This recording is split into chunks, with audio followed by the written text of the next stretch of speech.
Hi folks. So I'm practicing with the new video camera here. So looks like Dobie Joe's gonna bail on me. Today we need to learn If You Could Read My Mind by Gordon Lightfoot. This is an arrangement that I introduced to you yesterday on November 4th during our group class. Unfortunately the video didn't work for me yesterday. So this is a different camera. I'm going to tune up first of all. Okay, there's my low D. Kitty cat just went out the cat door. I should have a cat cam. That's what I should have.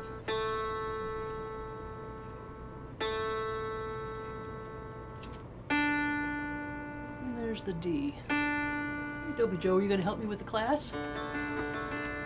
Okay, if you could read my mind, and you should have 4 separate sheets.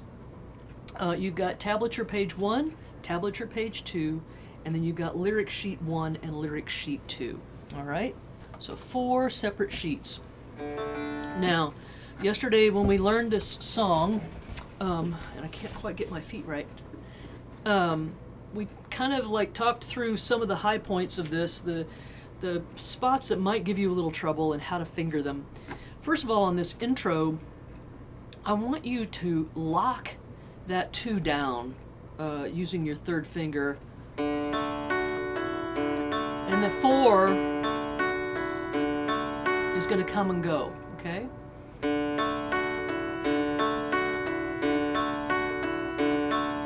You'll get a nice fluid cascading sound that way. If you put them down, the 2 and the 4, it's going to, and then take them up at the same time, it's going to sound real choppy. It'll sound like this.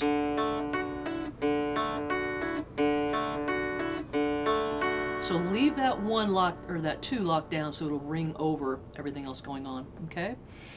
Now if we look at the 3rd line down, you're going to lay a 3, 4, 6 in, and then let your thumb come all the way down to get the whole line done for you. So it's 3, 4, 6, 5 with the thumb, and then down with the 4. Okay. Now that exact same 2-measure combination happens again on line 1, 2, 3, 4, 5, on line 5. Okay. So separate those lines and practice them separately. When we get all the way down to 3, 4, 5, 6, 7, line 7, you're immediately faced with an 8, 6, 5. Okay. Now when you get to that 8, 6, 5, don't feel like you've got to go 8, 6, 5, there it is, and then pick the strings. You can build it as you need it. So 8, 6, 5. So I kind of put my fingers in places I need them, and then I leave them there, okay?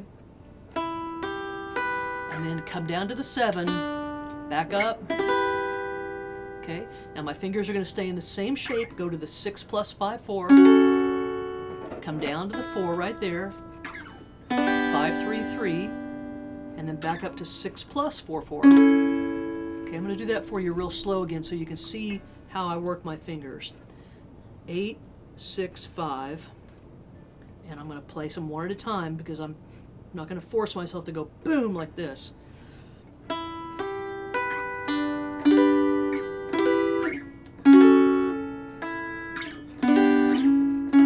then back up to the 7, 5. It loads you right up for the next line.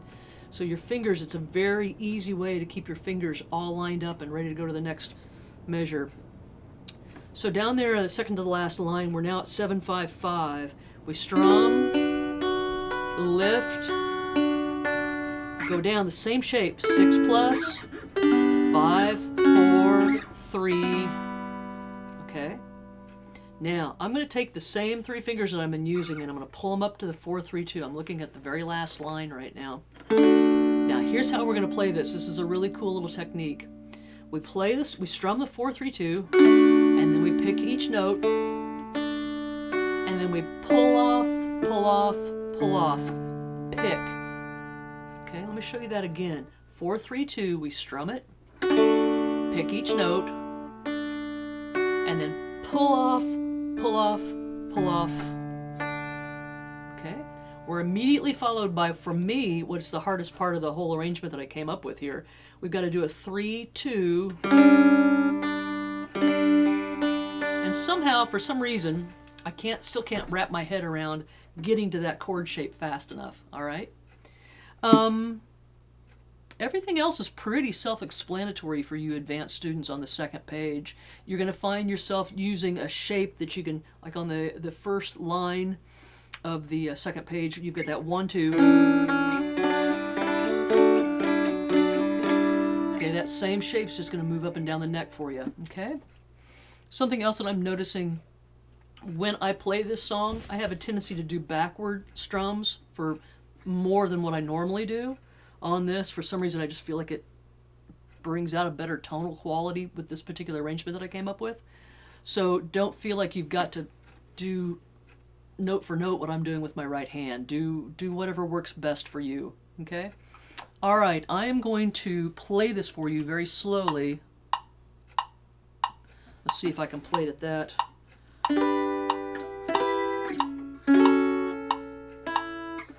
1 and 2 and 3 and 4 and...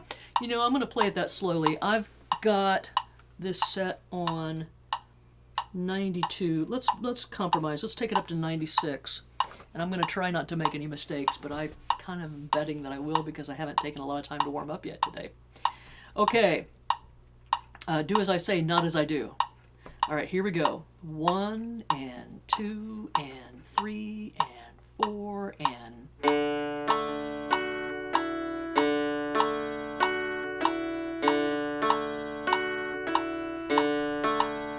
Repeat.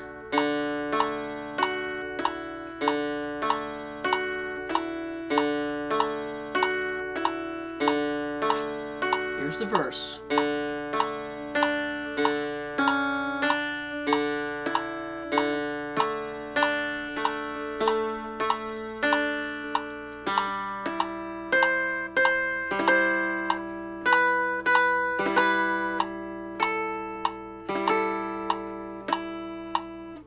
It'll sound more like the song when you can speed it up. But get it right slowly first.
Repeat that little section and get ready to jump back to the first page.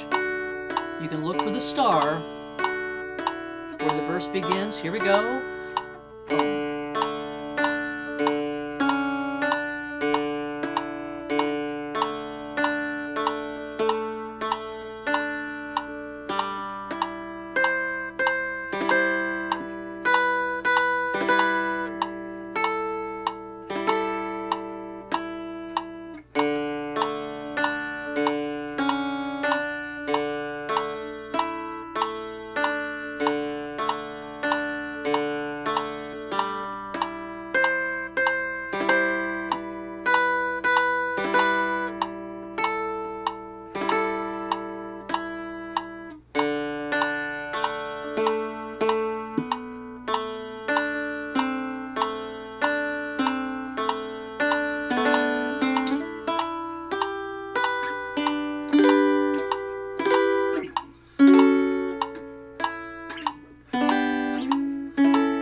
rounding.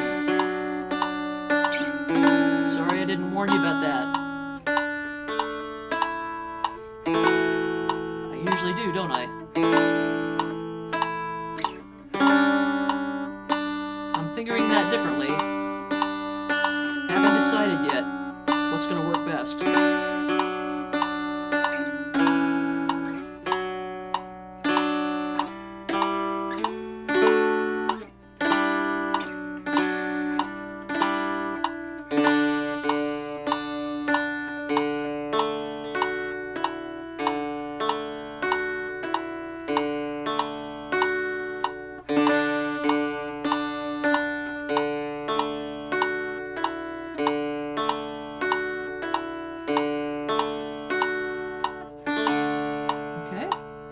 Now, one other thing I want to bring to your attention is on the first page, line number 5, that has that 3-4-6, 3-4-6, I should say.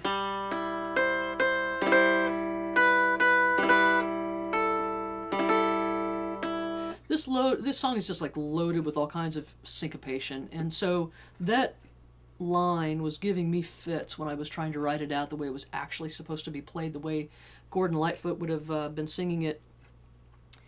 When you get comfortable with this arrangement, go back to that line and put your own feel into that. So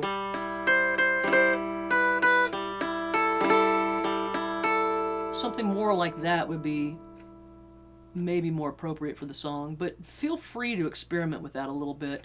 I ended up rounding it out because every time I tried to play it before I gave it to you guys the night before when I wrote it, I kept messing it up and kind of doing my own thing to it anyway. So I thought, I'm just going to do a real skeletal version of what the tab should be there, and we can kind of put our own thing on it. That makes sense. Okay, so those are the first 2 pages, and that's the instrumental version of this. The second 2 pages you have are the lyric sheets and the chords. Now, let's talk about those chords real quick. Your D chord, you can play that D chord any way you want to play it. C, 3, 4, 6 is one of my favorite ways to play a C chord. The nice thing about that is if you play a D chord as a 2, 3, 4, then you just slide it up and extend that thumb, and you've got your 3, 4, 6 for your C chord. Okay. Your B minor, you've got a 2, 1, 0. I like using the 7 on my bass, 5, 5 on my middle string and my melody string. Okay? I do what I call inversions a lot on this song, inversions, whereas I might have taught you an advanced B minor as a 5 on your bass string and a 5 on the middle string and a 7 on your melody string. It sounds like this. Now when we flip that around, okay, I call that an inversion, all right? So you're going to see me playing probably a lot of inversions. My E minor chord, you might see me playing it as a 5 on the bass, a 4 on the middle string, and a 3 here on the melody string. And then I've inserted tablature here and there. I am going to make myself play this with a metronome because I think if I get going on those chords, I'm going to speed up and I'm going to be playing it too fast to really do a nice job with the tablature inserts. Okay, so let me see. You always want to look at the hardest part of the song and base your tempo on what you can do at that, what you can do it at what speed you can do it. So if we look at, for me, 1 and 2 and 3 and 4 and 1 and 2 and 3 and 4 and da da da da da da da da. That's about what I want to be. And I'm probably still going to make a few mistakes at that tempo. Da, da, da, da, da, da, da, da. Let's check that out again, see if I can play it.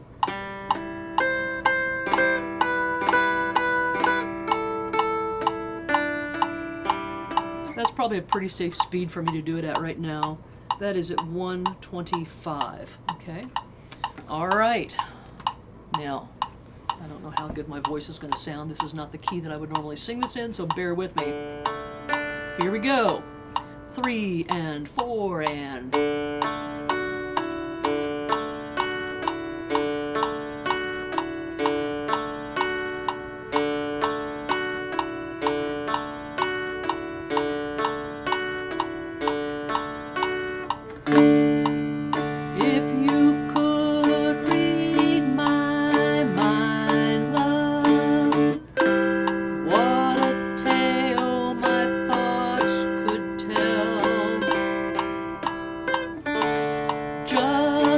like an old-time movie about a ghost from a wishing well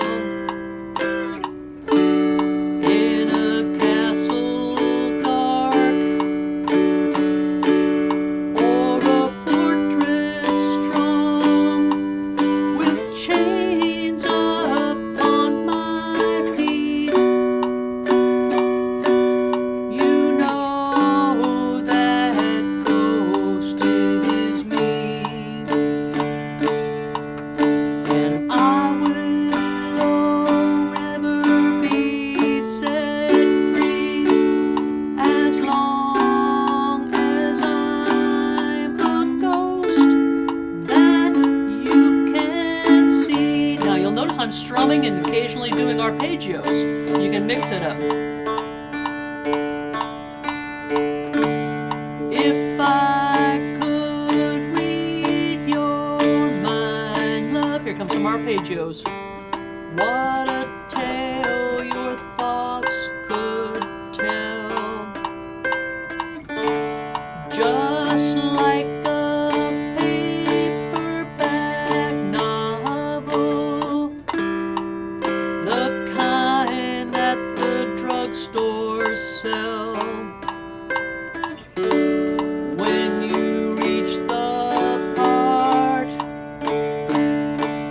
where the heartaches come, the hero would be me. But heroes often fail, and you won't read that book again because the ending's just too hard to. Right into our tablature.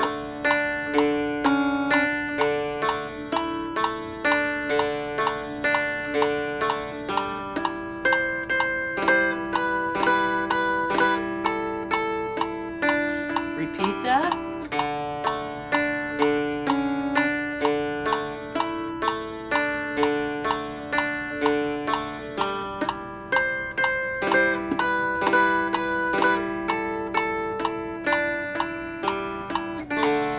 I'd walk away like a movie star who gets burned in a three-way script. Enter number 2. Gotta have a lot of patience to play it this slow. A movie queen to play the scene of bringing all the good things out in me. But for now, love, let's be real. I never thought I could act this way, and I've got to say that I just don't get it. I don't know where we went wrong, but the feeling's gone, and I just can't get it. Right into our tab. Back. So right when the word back should be sung a-dung, is right when you're gonna play your tablature. I'm multitasking and it's not hard to stay. It's hard to be me is what it is. If you could read my mind, love, what a tale my thoughts could tell. It's not that hard. Just like an old-time movie. Just when I try to do too many things at the same. About a ghost in a wishing well in a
retard there at the end. It's not easy to do with the metronome clicking away. All right, so what do I need to tell you about that?